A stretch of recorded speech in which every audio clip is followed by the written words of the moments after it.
हरे कृष्णा। प्रिय श्रोताओं, आप सभी का भक्ति चैनल में हार्दिक स्वागत है। आज आप सभी सुनिए माघ मास की कथा, अध्याय 14। कार्तवीर जी बोले कि हे विप्रश्रेष्ठ, किस प्रकार एक वैश्य माघ स्नान के पुण्य से पापों से मुक्त होकर दूसरे के साथ स्वर्ग को गया, सो मुझसे कहिए। तब दत्तात्रेय जी कहने लगे कि जल स्वभाव से ही उज्ज्वल, निर्मल, शुद्ध, मलनाशक और पापों को धोने वाला है। जल सब प्राणियों का पोषण करने वाला है, ऐसा वेदों ने कहा है। मकर के शूर माघ मास में गौ के पैर डूबने योग्य जल से भी स्नान करने से मनुष्य स्वर्ग को प्राप्त होता है। यदि सारा मास स्नान करने से अशक्त हो तो 3 दिन ही स्नान करने से पापों का नाश होता है। जो व्यक्ति थोड़ा ही दान करे वह भी धनी और दीर्घायु होता है। 5 दिन स्नान करने से चंद्रमा के सदृश शोभायमान होता है। इसलिए अपना सुख चाहने वालों को माघ से बाहर स्नान करना चाहिए। अब माघ में स्नान करने वालों के लिए नियम कहता हूँ। अधिक भोजन का उपयोग नहीं करना चाहिए। भूमि पर सोना चाहिए। भगवान की चित्रकार पूजा करनी चाहिए। ईंधन, वस्त्र, कंबल, जूता, कुमकुम, घृत, तेल, कपास, रुई, वस्त्र, अन्न का दान करना चाहिए। दूसरे की अग्नि न तपे, ब्राह्मणों को भोजन कराएं और उनको दक्षिणा दें तथा एकादशी के नियम से माघ स्नान का उद्यापन करें। भगवान से प्रार्थना करें कि हे देव, इस स्नान का मुझको यथोक्त फल दीजिए। मौन रहकर मंत्र का उच्चारण करें, फिर भगवान का स्मरण करें। जो मनुष्य श्री गंगा जी में माघ में स्नान करते हैं वे 4000 युग तक स्वर्ग से नहीं गिरते। जो मनुष्य माघ मास में गंगा और यमुना का स्नान करता है वह प्रतिदिन 1000 कपिला गौ के दान के समान फल पाता है। हरे कृष्णा। सोम प्रदोष व्रत की कथा। स्कंद पुराण में वर्णित एक कथा के अनुसार पूर्व काल में विक्रम नगर नामक एक नगरी में एक ब्राह्मण परिवार निवास करता था। उस परिवार के मुखिया की अचानक मृत्यु हो गई। ब्राह्मण की मृत्यु के पश्चात ब्राह्मणी भिक्षा मांगकर अपने परिवार का पालन पोषण करती थी।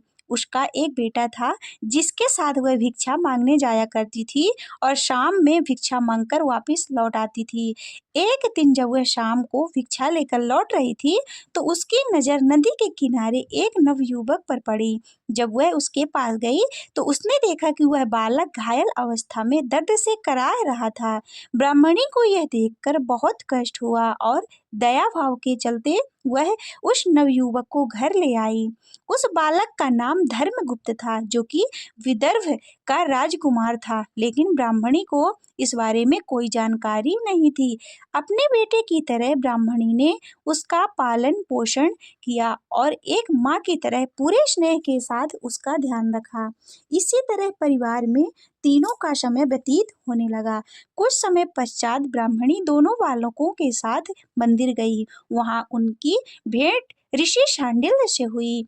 ऋषि शांडिल्य ने ब्राह्मणी को बताया कि जो बालक उन्हें मिला है वह विदर्भ देश के राजकुमार हैं। उन्होंने आगे धर्मगुप्त के अतीत के बारे में बताते हुए कहा कि शत्रुओं की सेना ने इसके राज्य पर आक्रमण किया था और इस युद्ध में इसके पिताजी वीरगति को प्राप्त हो गए। इनकी माता भी शोक से स्वर्ग को सिधार गईं। इसके बाद शत्रु सैनिकों ने धर्मगुप्त को राज्य से बाहर निकाल दिया। यहाँ पर राजकुमार की कथा यह दुखद कहानी सुनकर ब्राह्मणी आगे की कथा हुई। ऋषि शांडिल्य ने ब्राह्मणी के कष्टों को देखते हुए प्रदोष व्रत करने की सलाह दी। ऋषि की आज्ञा से दोनों बालकों ने भी अपनी माँ के साथ शिव जी की आराधना और प्रदोष व्रत करना शुरू कर दिया। कुछ दिन के बाद दोनों बालक वन में घूम रहे थे, तभी उन्हें कुछ गंधर्व कन्याएं नजर आईं।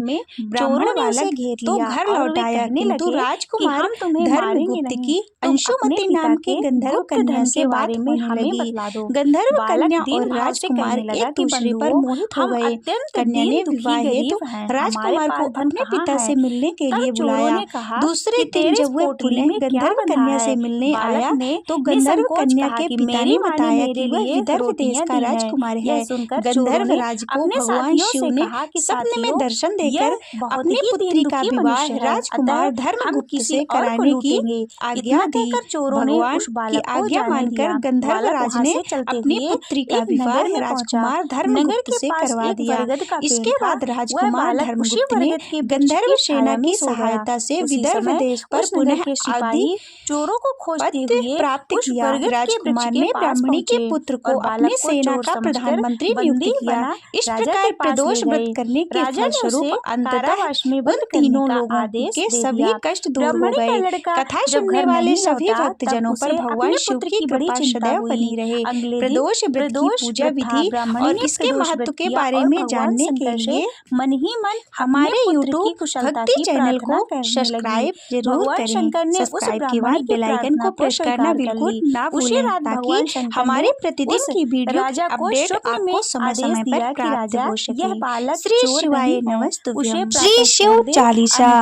जय गणेश गिरिजा शुभम मंगल मूल सुजान कहते अयोध्या दास तुम देयो अभय वरदान। जय गिरिजापति दीन दयाला सदा करत संतन प्रतिपाला।